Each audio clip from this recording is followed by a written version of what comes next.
welcome to IndieVoice. Today we are talking about a rather interesting indie game that was created by a team called D13. Now D13 has given me this game for free to review on this channel and to show you guys the amazingness of this game. So far I'm rather impressed. I rather like this game. It reminds me of Binding of Isaac a lot, but using its similar mechanics, it does bring a lot more challenge to the game, which is also good because you don't want to keep saying, oh look, it's another Binding of Isaac, I really don't want to go through this same crap again. No, this one actually has a lot of features, a lot of things to play, and a lot of things to go through. The story is actually really short. The story of this game is: descending in the darkness of a long abandoned facility, a lone ship searches to find wealth, power, and the scattered pieces of its past. So far throughout the story, I've noticed that there has little fractions of this little ship's past. I haven't really seen much more yet because apparently these little scattered pieces are way deep inside this abandoned facility. So far, I have seen some very disturbing robots, horrid looking creatures, and everything else I should have expected in an abandoned facility. So, for what I could tell, that this has a very dark story to it, because the first part of the game is you fight a ship that's similar to yours, and then he just runs away. There's no telling about why this other ship is here. My guess is he just doesn't want you to get the rest of the treasure, or to even touch the treasure, or even find it. So it's just, whoa, man, really? The features of this game that I have noticed is you have a smooth gameplay. It's gracious, it's fast action gameplay tailored to feel good to play. There's 7 different types of weapons, over 30 unique modifiers, and a lot of combinations you could use. A number of floors with their own layouts, traps, and enemies, and a lot of other, and actually an amazing soundtrack too if you want to listen to that at any point in time. This game will be released later, but I'll tell that at the end of the review here. This game has a lot of features. This is like a fusion of Binding of Isaac and Gunstar Superheroes. Not the one for the Game Boy Advance. I'm talking about the one for the Sega Genesis. That one was really good. This one, on the other hand, takes a whole new level of adding a whole shoot 'em up, roguelike enthusiasts that form together, and it's just something amazing for this game.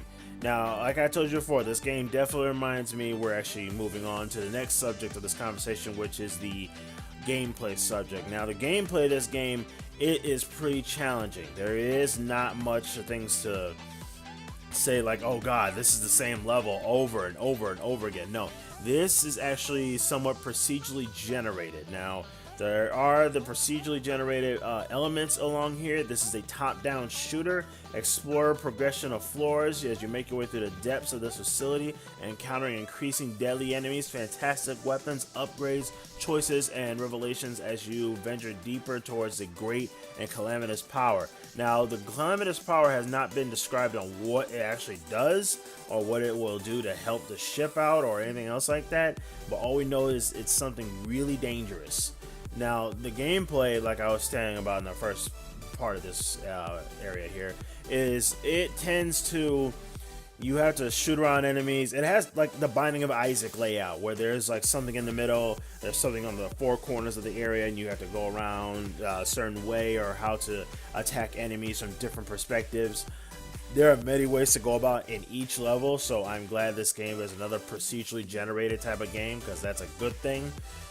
Nothing's the same. I'm pretty sure everybody knows what procedurally generated is. If you do not, I'm going to explain right now. Procedurally generated means it's something that never stays the same. It'll always keep changing no matter how many times you press the start button on the game or restart the game or anything else like that. It's always going to be something different. So it gives you a brand new experience each time you play the game. What I could tell is I actually really like the Binding of Isaac games. They are amazing. This one also brings back what's the word for this one? The reminder of Binding of Isaac, but it changes a lot throughout the story. So it is not, and I repeat, it is not a Binding Isaac clone. This game is all on its own. This game has its You can collect power-ups. You can change the power-ups into something better. These things have multiple fusions and how you can attack enemies, bosses. Each room has different sort of like you have the shopkeep, you have the upgrades, you can reveal the entire map. It's not as hard as Binding of Isaac, but after you go through the first 10 levels of this abandoned facility, it gets really difficult. The next thing I'm going to talk about is comments and my verdict. The comments of this game is it's really fun. It's something that's good. It's something that definitely deserves the time out of the day to buy it. It's something that I would recommend any friend that loves procedurally generated games. And this game definitely hits that area. Combine the fact that it's never boring. There's many things you can do. There's many of ways you can go at this game. If you die, that means there's more combinations that you have not found out yet. There are a number of floors. There are a number of things you could do with fighting against enemies. Now, my verdict for this game is definitely worth the time for those that really want a procedurally generated game. Something that's really fun, something that's going to take the time, something that you just want some fast, quick, smooth, gracious. This one is definitely one of those games. I definitely give this game a 4 out of 5 for being a great game, a great shoot 'em up roguelike game. Just to tell you, this game is created by Team D13. Team D13 is a national trio shoot 'em up and roguelike enthusiasts that formed together in the second half of 2015. So this team is the one that decided to make this amazing game. I will put their Twitter and anything else in the description. Send them your comments. Tell them what you think of the video. Tell them what you think about their game Monolith. It will probably be out sometime, hopefully this year, from what I've been playing.